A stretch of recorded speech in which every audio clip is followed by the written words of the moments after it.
Good afternoon, everybody, and welcome to Live at 4. You've been watching CBS News coverage of President Trump unveiling his new tariff plan. The president just concluded his remarks. We'll get into what he said in just a bit, but first, let's get to our weather. Here is meteorologist Blaze Keller with a look at our first warn forecast. Blaze? And we're still tracking alert day conditions. We find a marginal risk for severe weather across mainly southeastern parts of Wisconsin as we get ready for possibly the second round of severe storms. We're watching a line of showers, not seeing any lightning stretching from northern Columbia County south into northern Illinois. This is primarily what we're watching right now. National Weather Service saying that a funnel or two cannot be ruled out. And of course, if those turn into tornado warnings or a severe thunderstorm warning, we'll of course let you know and break in. But cell just to the south and east of Argyle, between us and Jordan, north into Primrose, between Exeter as well as Perry. We find another little cell just along 151 there between Mount Horeb and Fitchburg, and we're beginning to see some showers move through the Middleton area right now. Temperatures in the 50s and 60s. We're beginning to get some late day heating, so this is coming a little bit later than what I would have liked to have seen should we kind of get ready for severe weather. Dew points are slowly climbing and the energy is slowly climbing as well as we go into the 4 o'clock hour. So we have the ingredients, but can we use them all before the sun goes down and we lose our chance for severe weather? So tonight we'll be watching those showers. We'll be watching through about 7, 8 o'clock tonight for that severe weather chance. And then we'll talk more about some rain chances as we head into the later parts of this week in the full forecast. Thanks, Blaze. We have breaking news today. Madison Metro's general manager is leaving his position on May 30th. Justin Sturenberg says he's leaving to pursue a new opportunity. This announcement comes as Metro Transit considers making new policies to protect its drivers from attacks. The latest incident happened earlier this week. Madison police say Sunday night at 8, officers responded to a report of an attack on a driver at East Washington and 4th Street. They detained the suspect and have referred charges of battery and disorderly conduct to the Dane County District Attorney. This marks the 3rd reported attack this year on Metro drivers. Madison Metro released a statement to us reading in part, "Violence against Metro or city employees is completely unacceptable. Metro Transit staff are reviewing the latest incident and examining our policies and procedures and will take any necessary measures to enhance our driver safety." To national headlines now, President Trump just unveiled his new reciprocal tariff plan. And here's what we've heard. Essentially, all goods from every country will get at least a 10% tariff. The president also said the U.S. will impose 25% tariffs on all foreign automobiles at 11 o'clock tonight. White House aide Peter Navarro says he expects the tariffs to bring in $6 trillion in revenue over the next decade. That would be the largest tax hike in American history. Well, voters woke up this morning to results from last night's election. At the top of the ticket, the liberal-backed candidate in the state Supreme Court race won, meaning the balance of power on the court will remain the same for the next 2 years. Political reporter Will Keneally joins us with more on how we got here. Will? That's right. I want to show you 2 maps right off the bat here. So we're looking at essentially comparing 2 different elections to what we saw last night. This is the last time that we saw a state Supreme Court race. It was April 2 years ago. Now notice the shaded pink here. That indicates, any kind of red in this map indicates a more positive shift for the conservative candidates from 2023 to 2025. So this is where Brad Schimmel did better than the conservative candidate 2 years ago, Dan Kelly, did. It's a little bit, the entire map shaded pink, but not too bright pink, especially in these suburban Milwaukee counties where Republicans and conservatives really need to turn out. Now the other one, and this is important when we're talking about the tariffs, the announcement earlier today, this is a comparison from last November 2024, to what we saw last night. Any blue here is where the liberal candidate, Susan Crawford, overperformed Trump in each of these counties. You'll notice a lot of blue here, especially in western Wisconsin. And that is key for liberals delivering them that victory last night. The other thing here is this is the first election that we've seen without a Trump name on the ballot. And I think when we look at what happened last night, it's going to be indicative of, when we see Trump on the ballot, those kind of Trump loyalists, those very loyal conservative voters, they turn out. And when we don't see a Trump candidate on the ballot, then that leads a path for liberals to win in an election like this. Mm-hmm. Yeah, so what do you think, you just talked about the President Trump impact on the ticket, but what do you think the Elon Musk Trump impact has been on this race? That's right. I think we've seen, especially in Wisconsin here, Marquette has done some polling on favorability of different public officials. So Trump, for example, and Elon Musk as well.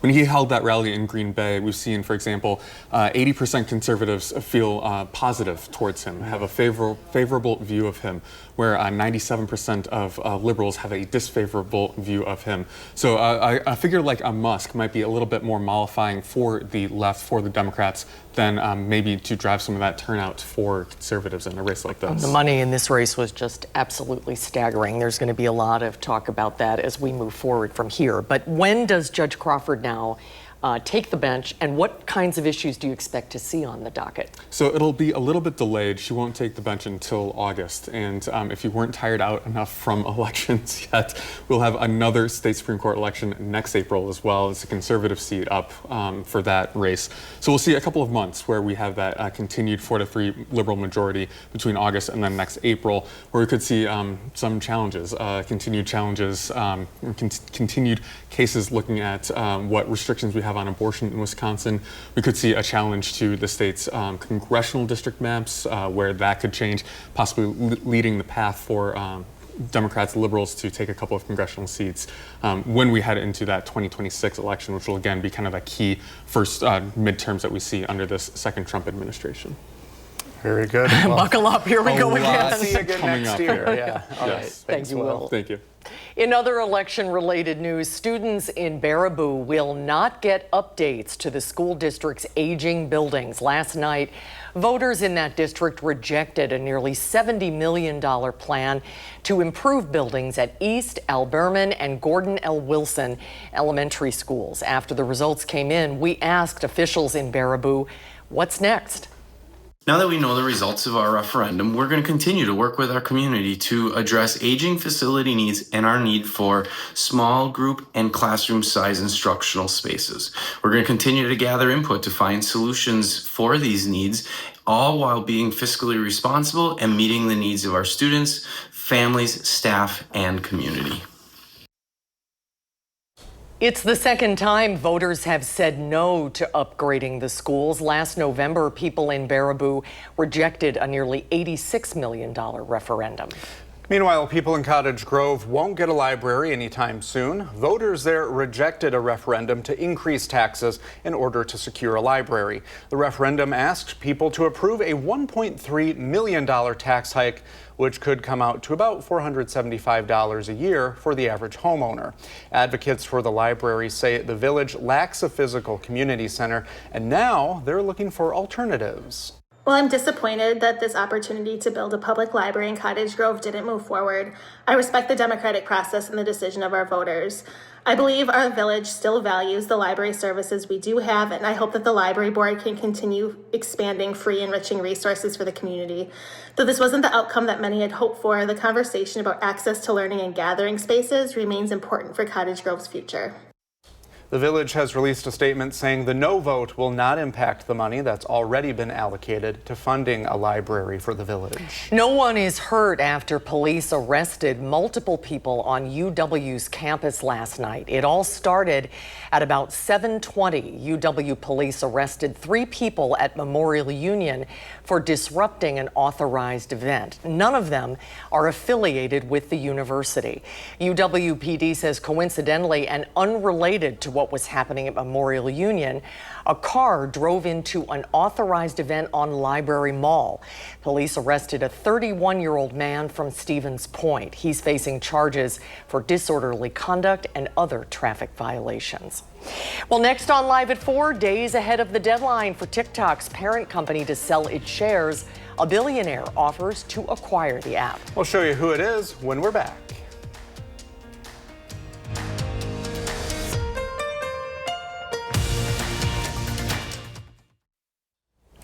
Elon Musk could be leaving Washington soon. This week, President Trump told reporters at some point Musk will go back to running his companies and the Department of Government Efficiency will end. It comes as Musk deals with some blowback for his involvement in the Trump administration. Tesla saw a 13% drop in sales in the first 3 months of the year. The White House has not disclosed a clear timeline. Doge was initially supposed to operate until July 4th of 2026. Israeli Prime Minister Benjamin Netanyahu says his country will seize large areas of Gaza.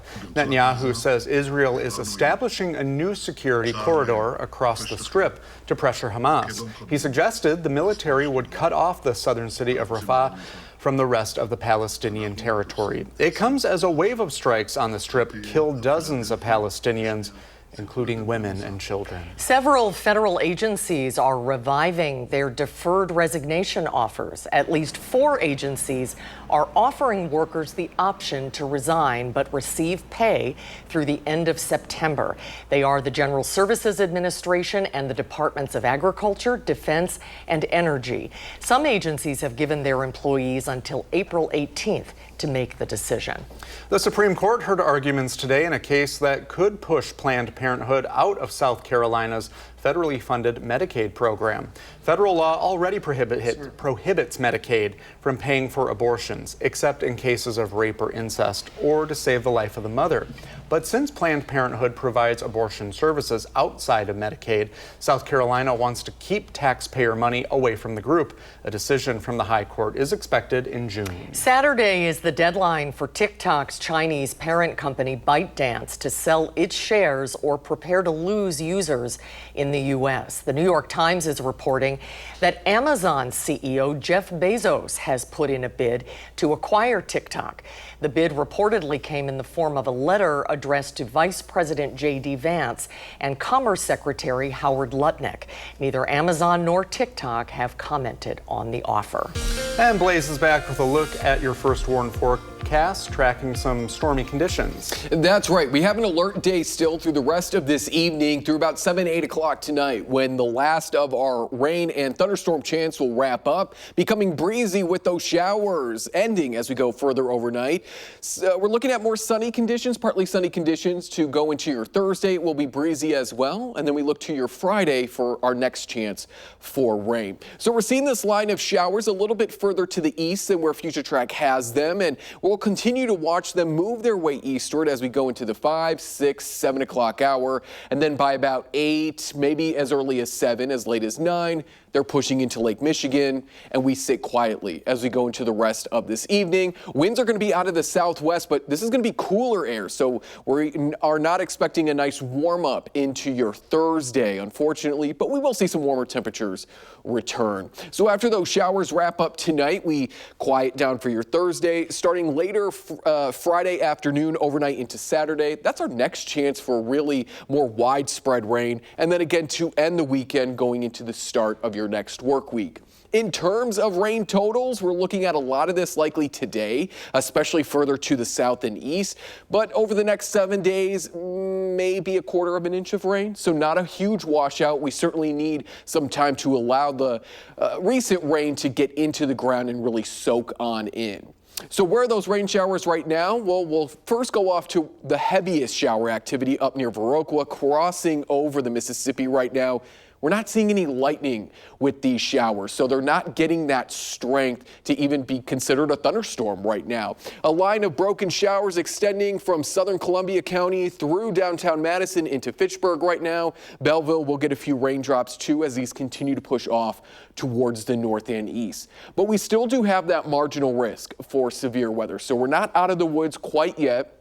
The cloud cover today certainly did help limit how quickly we were able to get the atmosphere back to being unstable. The clouds kind of made it a little bit more calm, and now that we're seeing some clearing, we're trying to get that last little bit of instability before we close up our Wednesday and go into your Thursday. But where they are dealing with that severe weather is stretching from Indiana all the way south into parts of northern Louisiana. We find our second high risk of severe weather, the highest category outlined by the Storm Prediction Center, issued once again. And over the last 15 or so years, to say the least, 2 is about really what we've peaked at. We're at 2 for this year right now. We saw 2 for the entire year back in 2021.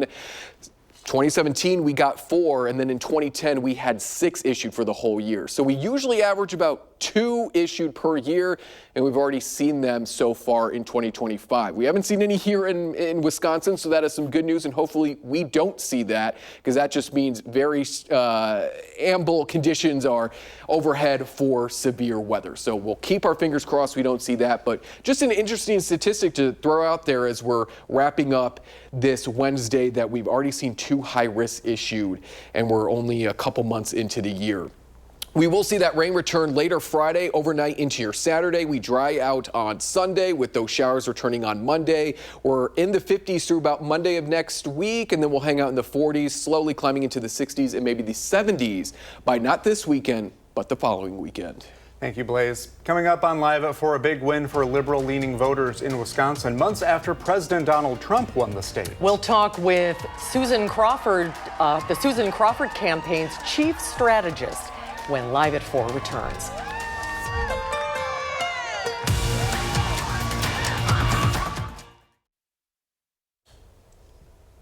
Well, we're back. Wisconsin's Supreme Court will keep its liberal majority after Susan Crawford's resounding victory last night. Justice-elect Crawford beat conservative-backed Judge Brad Schimmel by 10 points. Now, this was the most expensive judicial race in American history, with both campaigns receiving millions of dollars from donors like George Soros and Elon Musk. The race was widely seen as a litmus test for voters' support of President Trump's second term so far. Crawford's victory comes as polls show that Americans are disappointed with the Democrats' response to the Trump administration's recent actions. Well, joining us now to talk about what this win could mean for Democrats going forward, Patrick Arasi, the Crawford campaign's chief strategist. Thanks for being on with us. Thanks for having me, and I'd love to jump into this with you, and thanks for bringing me on your show. I have a couple of takeaways. Obviously, voters picked Susan Crawford as their candidate, but then there was the added Elon Musk of it all, where voters perhaps were voting against Elon Musk in this. So when you have that extra layer, what is the strategy for a campaign that should be local, but now it's national? And what strategies going forward do you think Democrats will pull from this? Well, at first, it starts with a great candidate in Susan Crawford. She was unbelievable. She was disciplined. She had a tremendous background that we could draw from and highlight to the voters. And then it also starts with a great team. I had the privilege of working with Cassie Finelli, who's the campaign manager for the race. She was unbelievable. She was Tony Evers' campaign manager for his historic wins. I had worked on the Janet races, and she put together a tremendous team, and we built a statewide campaign that was really about resonating with voters, connecting with voters statewide, wherever they were. And I know we're here to talk about what this means for Democrats, but I just want to point out there were a lot of Democrats that voted for Susan yesterday, but there were a lot of independents and Republicans that voted for her as well. And we intentionally tried to reach out to those voters and build the biggest tent we could. The unprecedented spending in this race and the partisan nature of it, of what is supposed to be officially a nonpartisan race, has raised a lot of questions for a lot of voters going forward about whether this is a new standard that is being set. What do you think Judge Crawford's feelings are about that going forward? Well, I think one thing we want to take a step back on, we focused on a lot of the major donors. Now, Elon Musk put in what we can track, what we believe is at least $25 million, which he's the single largest donor ever to any one particular Supreme Court race in American history. No donor even came close to the amount of money he spent. The majority of Susan's support, how we were able to withstand the attacks that were fueled by Musk's money and other billionaires, was largely fueled by people who gave $25 and $50. We had unbelievable hundreds of thousands of people that gave small dollar contributions that allowed us to fight back. People haven't really focused on that because it's more flashy to pay attention to the big donors. But that was truly how Susan was able to withstand the attacks. And when the finance reports are released, which they're all public, people can go look and see just exactly what I'm talking about. When they're finally released, you're going to see that what really happened was there was a David and Goliath campaign. We took on the richest man in the world. And we did that with the power of hundreds of thousands of small dollar donors. And frankly, on the large scale, these donors that can give large amounts of money, there's been an arms race in these judicial races since I've been around them for 10, 15 years. And it's not something that I think any candidate for office is comfortable with. But frankly, what has to happen is we need to overturn a terrible U.S. Supreme Court ruling called Citizens United, which opened the door for an explosion of money.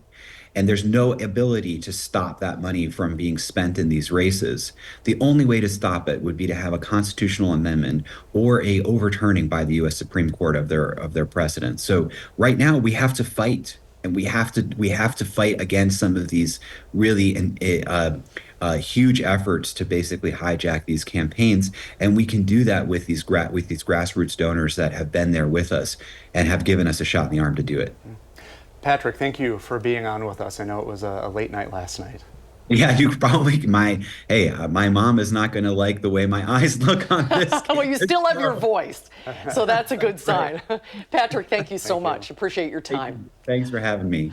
Coming up on Live at 4, how stocks fared today in anticipation of President Trump's tariff announcement. Plus, why a member of the Dane County Board says she has no choice but to step down.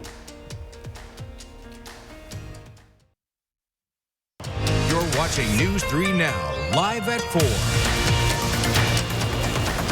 There is the Capitol in downtown Madison. What do you call a day like today? Like a couch potato day? Yeah, and even in the rain, the Capitol's beautiful, isn't it? It is, yeah. The weather words for today, possible strong storms through 7 p.m. Blazes keeping a very close eye on the radar. They popping? Well, showers are. No storms yet. Not seeing any lightning on radar 3000, which is some good news if we didn't want severe weather. Let's take it into some of those showers stretching from northern parts of Madison, really essentially through downtown right now, all the way into Fitchburg as well. That's where we do find the heaviest shower, at least in Dane County, right along County Road M there, right over Fitchburg, beginning to make its way north and eastward, closer to Lake Monona. We head off to Verona County, outside of Viroqua, beginning to get a heavier shower as well. But again, we're not seeing any lightning with these showers yet, so they haven't reached that thunderstorm strength. We're basically getting the food ready before the in-laws come, but we waited just a little bit too long to get it all into the oven. We still have a marginal risk for severe weather. We've got all the ingredients to cook dinner, but we might have waited a little bit too long to put it into the oven. Temperatures are beginning to get into the 60s and 70s, which is really what we want to see for severe weather. Dew points are still a little bit lacking, but most importantly, we just don't have a lot of energy where these showers are. So we're going to continue to watch this activity. Again, we could see severe thunderstorms through at least 7 p.m. tonight.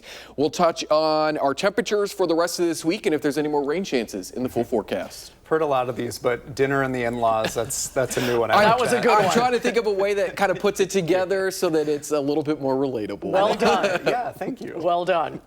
Well, as we continue to watch for the chance for severe weather later tonight, we're continuing our team coverage on the storm. And while it's uncertain if severe weather will hit southern Wisconsin, we are in the middle of severe weather season. Tanasia Shaw is live in Evansville. Tanasia, you spoke with Rock County's Emergency Management Director, I understand.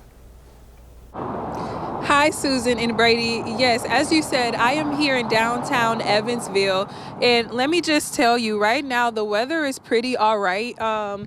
It's better than what it was during my noon shot. During when I was live here at 12 p.m., it was raining. Right now, it's clear. But Brady, as you said, today I got a chance to talk to emergency management of Rock County. You know, last year in February, tornadoes hit this area because of severe weather. So that's why I'm out here tracking the severe weather and seeing if we will get severe weather today, and if we do, what those damages will look like. And when I talked to Rock County's Emergency Management Director, he told me that people are now more aware of severe weather and that they're listening to our forecast to see what they can expect. We had 5 tornadoes last year.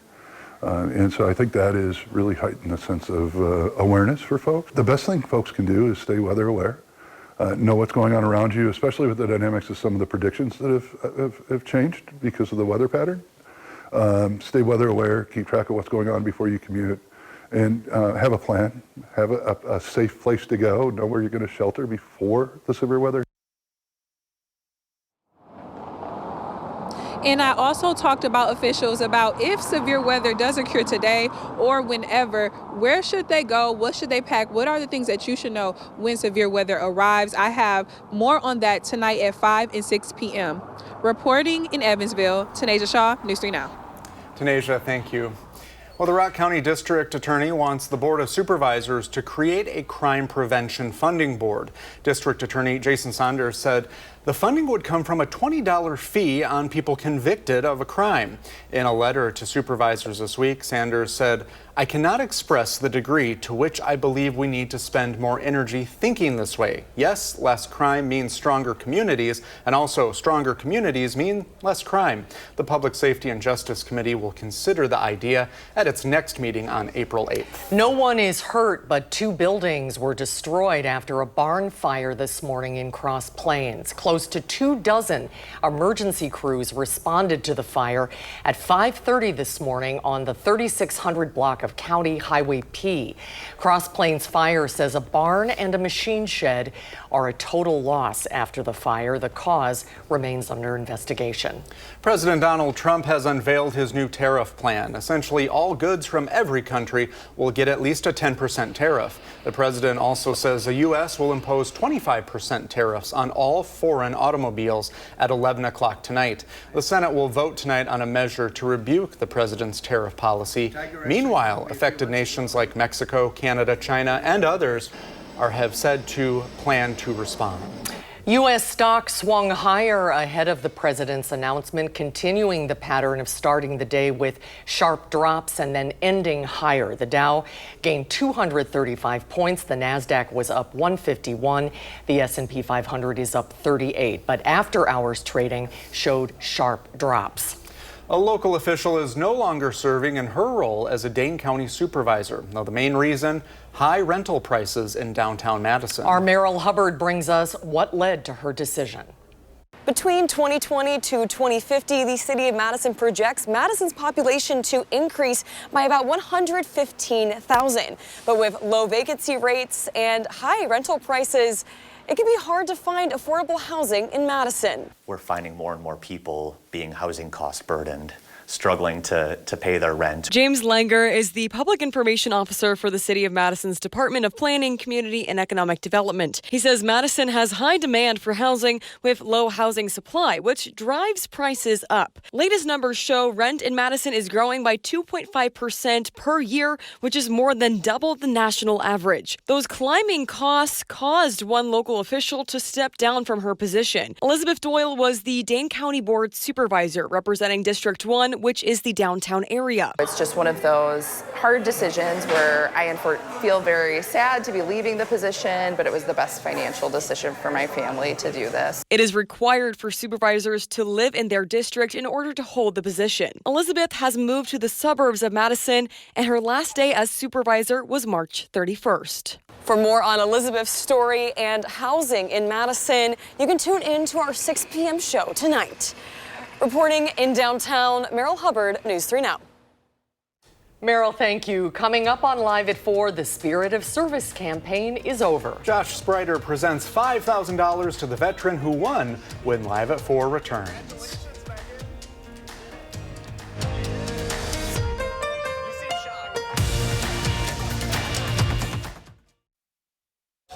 Well, the time has come to announce a winner in our Spirit of Service campaign as we honor local veterans doing something good. Our Josh Sprider shared the results from viewer voting this morning on News 3 Now this morning. Joining me now are Sawyer Breel of Vortex and one of our top 5 veterans, Megan Nolan. Guys, thanks for joining us here on News 3 Now. Thank you. Any idea why you're here this morning? No. We have a little something for you this morning. If our Michelle Renee Quinn can walk something out. Oh my gosh, thank you. Congratulations, Megan. You did it. You did it. Oh my gosh. You seem shocked. I am shocked.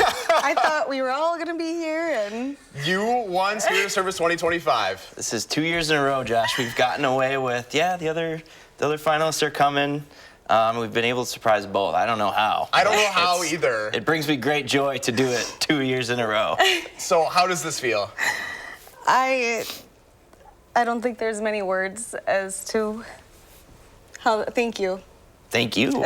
Obviously, the viewers spoke, and we had close to 2,800 votes, and you had over 1,000 of those votes. So, I mean, obviously your community backs you, and you have that support, and it seems like you know that too. Like, you are super, super happy to be where you are. Oh, I'm so happy. I'm so grateful. I have a huge support system all over Wisconsin. Truly, I've met so many people, even along like this journey in the voting period. So I know you talked a little bit about your story when we interviewed you the first time. You know, what are kind of your hopes and dreams, especially with this money? My hopes and dreams right now, we're in the remodeling phase. We need a fence. So this will definitely help with that, supplying. It'll just definitely give us a little bit of leeway. The fence is a big thing, and then getting the outdoor supplies, making sure education for the employees and hiring process so we can get going. And you're trying to give your community something that they really desperately need right now. Yeah, before and after school program, we need it. The only one that's up there is out of Medford, so we're splitting that between 3 different school districts where Blake really is needing this. And Sawyer, I mean, this is what it's all about, is giving back to great people, great veterans in our communities that are doing something good. Yeah, I think you nailed it. Megan, congratulations. I'm speaking for over 400 people at Vortex. We are so fired up. Everyone sticks along with it every year. They saw the nominations. We obviously saw the finalists and the votes roll in, but for anyone watching who isn't familiar with Megan's story, please look it up.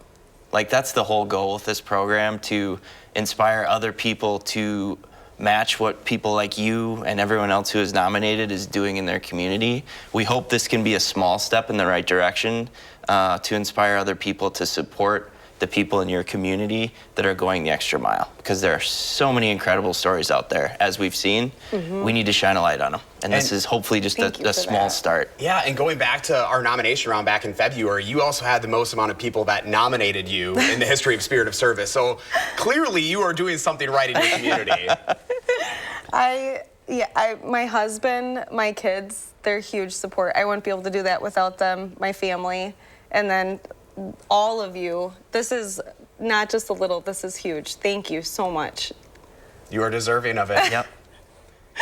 Thank you so much, and congratulations again. It was nice to finally meet you in person, Sawyer. Congratulations. Thank you so much for all of this. Great to have Vortex as a partner in this as well. Favorite month of the year, Josh. And favorite month of the year. Can't wait to see what you do.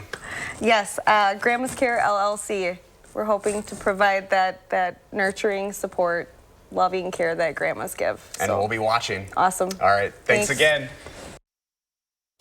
Congratulations, Megan, and thank you, Josh, on a great campaign. Thanks to our friends at Vortex as well. We want to let you know Lisa Briggs from the Bruce Company is here today. We saved the best for last on the show. If you have a question for Lisa, email now, tips@channel3000.com, and we'll have Lisa's segment coming up in just a little bit. Can't wait. Bring in those questions. We'll be right back.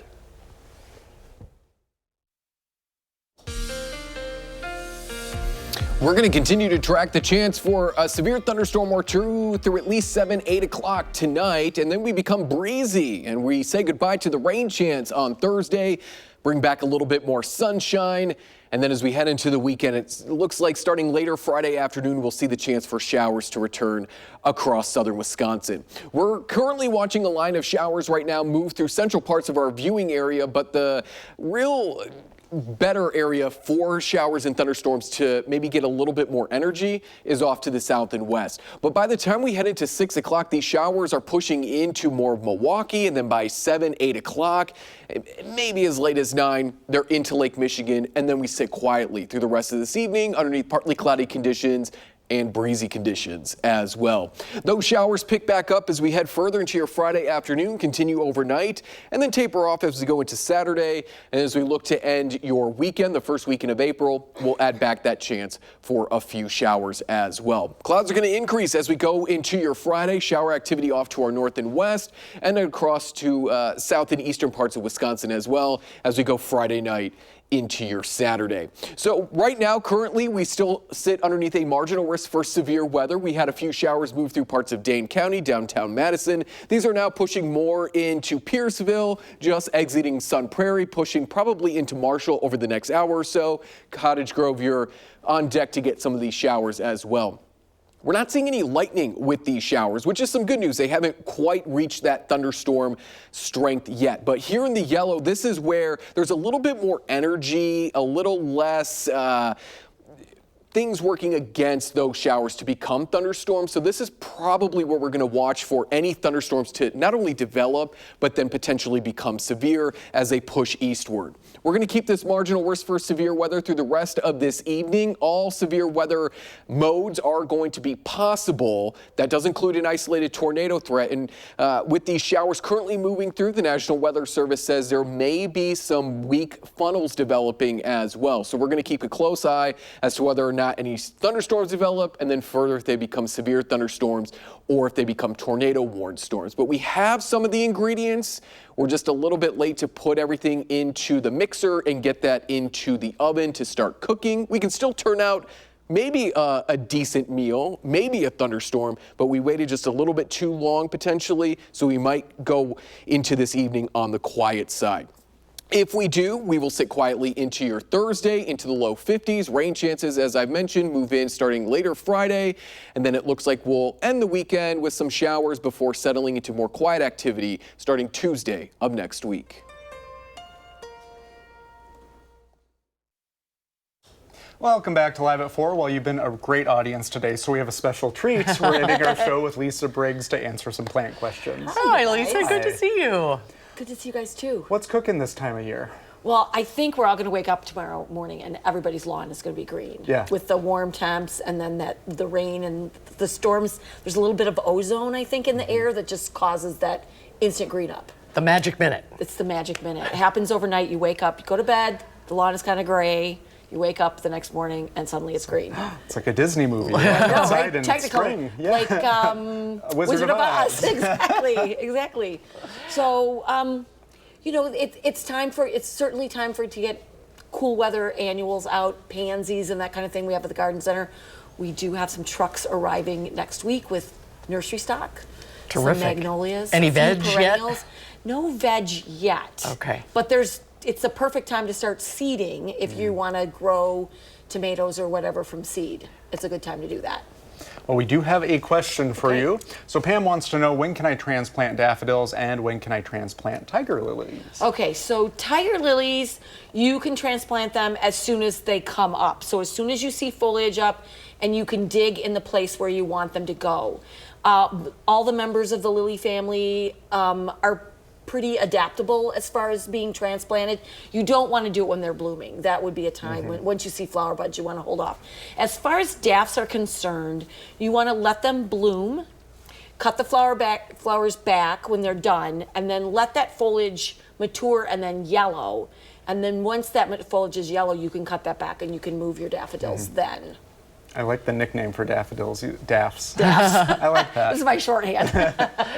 Sorry, we were a little tight for time today. That's okay. I appreciate it. I know there was a little bit of a mix-up, but I was happy to be here. And well, we're glad to hear about the magic over. minute. That made the whole show, just to wait for that in the morning. Always good to see you. Thanks, Lisa. Good to see you guys, too. Yeah, we'll be right back. Tomorrow on Live at 4, the director of the Marquette Law School poll, Charles Franklin, will stop by. We'll talk about the results in the latest poll. And later tonight on News 3 Now at 6, the argument state Supreme Court justices heard in a case between the Attorney General and the legislature. That's coming up at 6. Thanks for watching Live at 4 today, everybody. Hope to see you back here tomorrow. News 3 Now at 5 starts right now.